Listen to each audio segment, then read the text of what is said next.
Hello and welcome everybody. Today we are going to be looking at the Arduino UNO. Now this little microcontroller is one of the most popular of its kind. The UNO has been around for quite some time now and a lot of people enjoy it. I am going to be explaining the pins and what they do and what the pieces on it do, and just a good explanation of what everything is on it and what everything does, except the actual tech pieces. I'm not going to get too much into all the microchips and stuff, other than the AT-Mega, which most of you should know by now. If you don't, we'll get into that. So, starting off here, we're going to look at some of the ports on it. So this is just regular USB. It's actually the same USB that most would get with their printers. So if you have a printer cord that looks like this, you can even use that as your Arduino plug. Now it would work with a printer cord, or the one that came with it. You should get a small cord with your Arduino.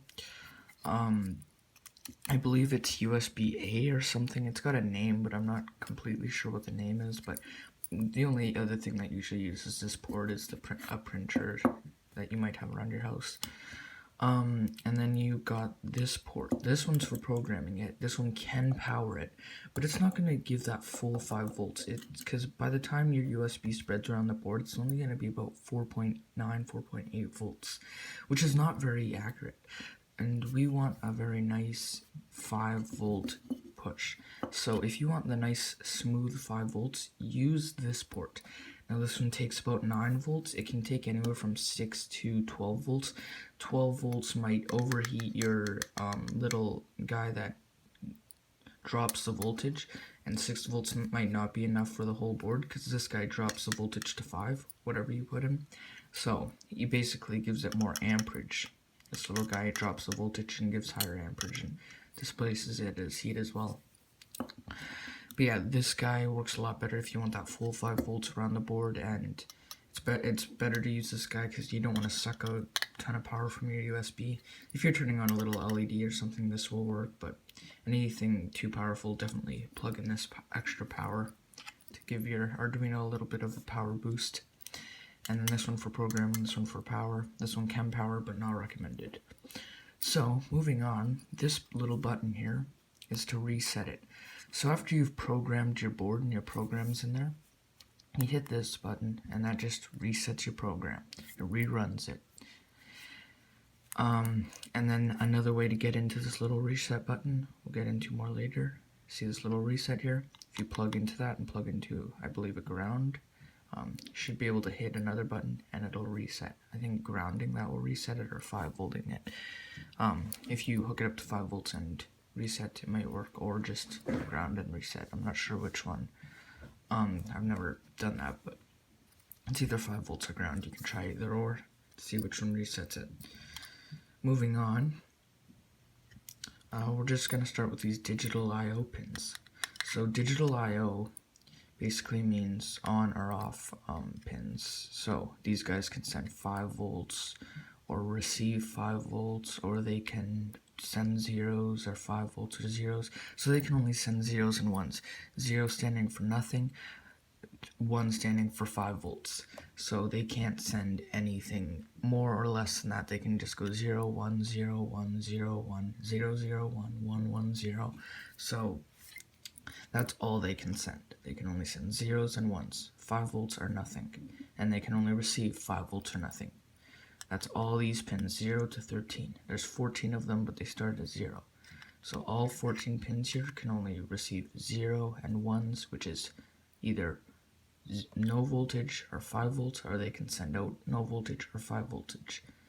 So that's all they can do, which is really helpful. If you want to turn on a light, you can send one of them to 5 volts, and it'll turn on your light. If you want to turn it off, you send one to 0 volts, it'll turn it off, turn on a motor, whatever.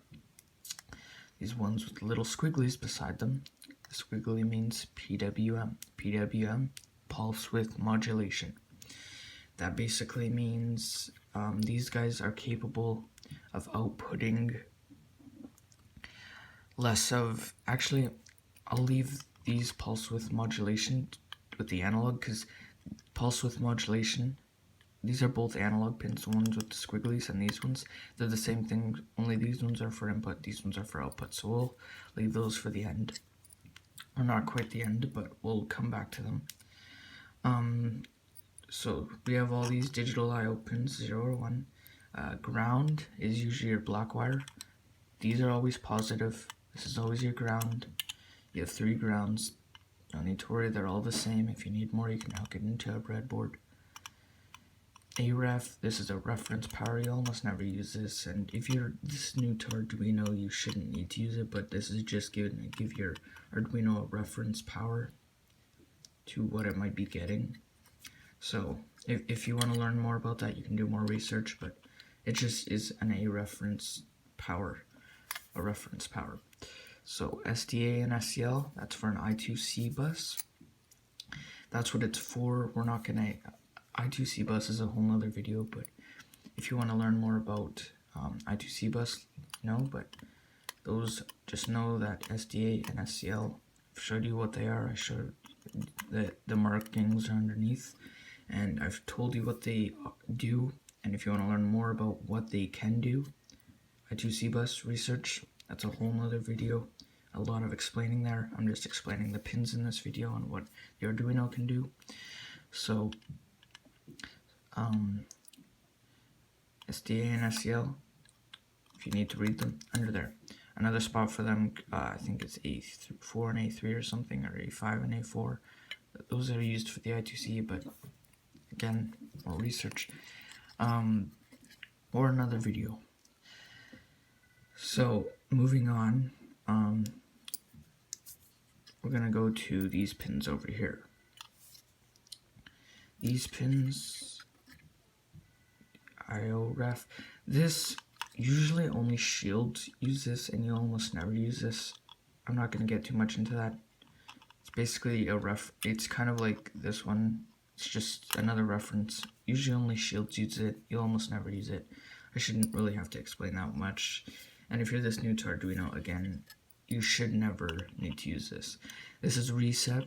It's the same as your reset button. So if you hook this up to a button and send up power through there, it'll reset your Arduino code. So if you can't use this button, you can hook a wire into here, hook a button up to it, or a switch or whatever you want, and have a reset switch or button that resets it.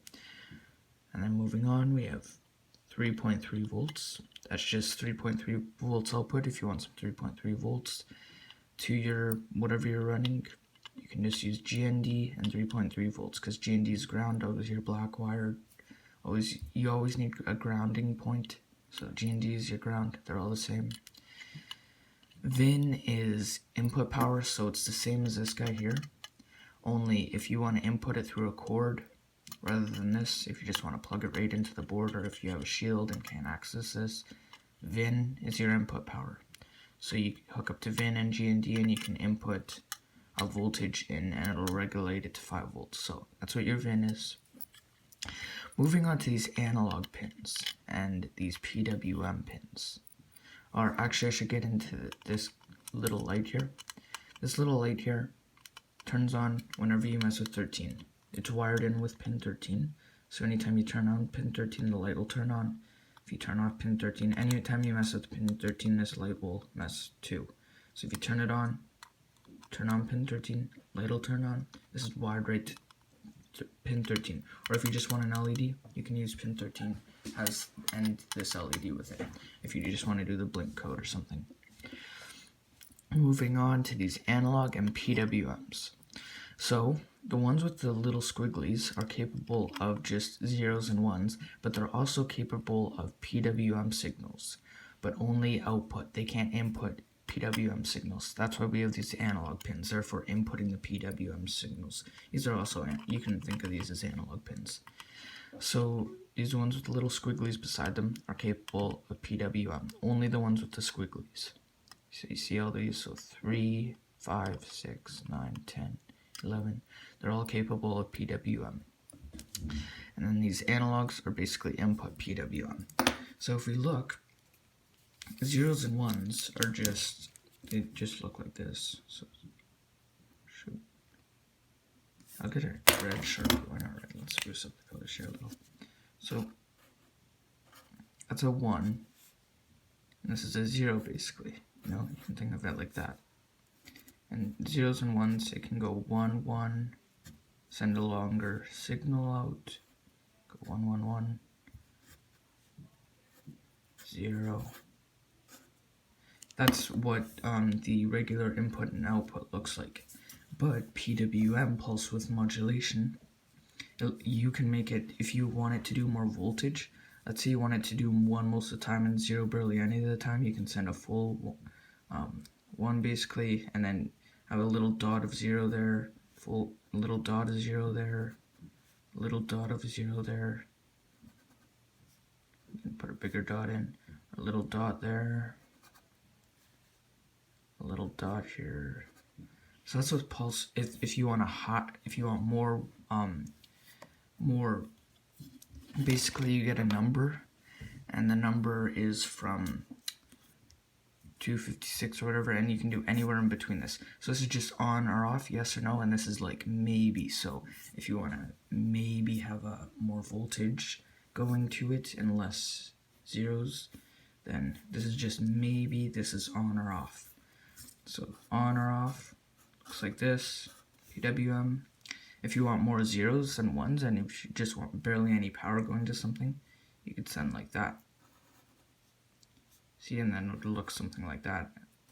And it would send way less power. See how there's barely any ons? It's just sending a little shock of power every once in a while. That's what it looks like. So 1 is this, 0 is this. So you can send like longer zeros and shorter ones, or longer ones and shorter zeros. So this is PWM. And then, or analog, they're both basically the same. There is differences, but we're not going to get too much into those. So that's all you need to know for now. If you want, if you don't want this to be a pulse, because motors and such shouldn't run off like a pulse, like mostly power and then no power and then mostly power. If you want to smoothen this out, let's say you want something more wavy, you want it to go up and then back down, and then up and then more back down. If you want something more like that, you can hook a capacitor up to it. Or if you just want something in the middle here, let's say you just want nor 0 nor 1, you just want it to be in the middle, so like half a volt the whole time rather than still 1 and zeros, hook a capacitor up to it. If you hook a capacitor, let me see if I can get a capacitor here. Oh, here, just a sec.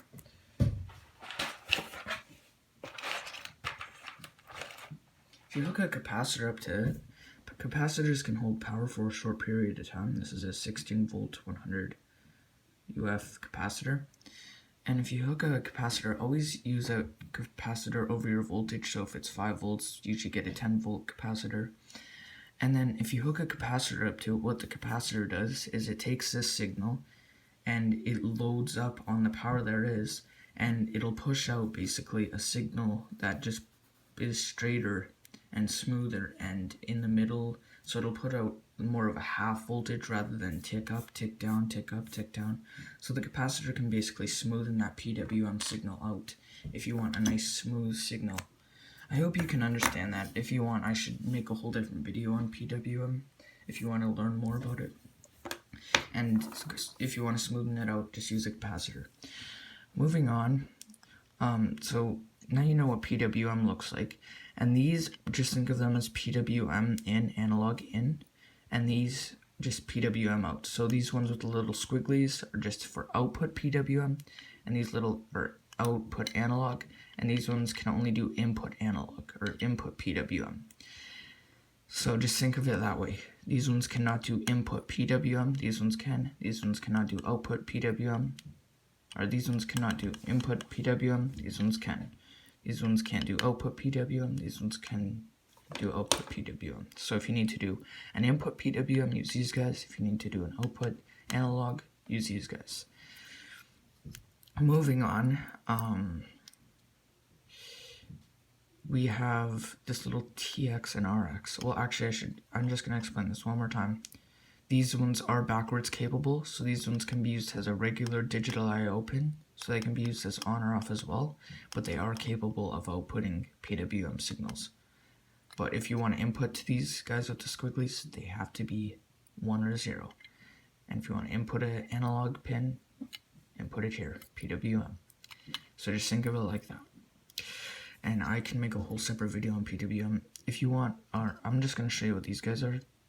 So you see these two guys here, not a lot of people get into it, but these are basically the same thing as this port here. So if you need to wire in to program your board, if you want to wire into your board, you can, I believe you can supply it with power and stuff with this, I'm not sure, but it can basically do the same thing this port can. So if you want to wire into your board without a USB port, if your USB port is broken, you can wire in with one of these. Both these are the same.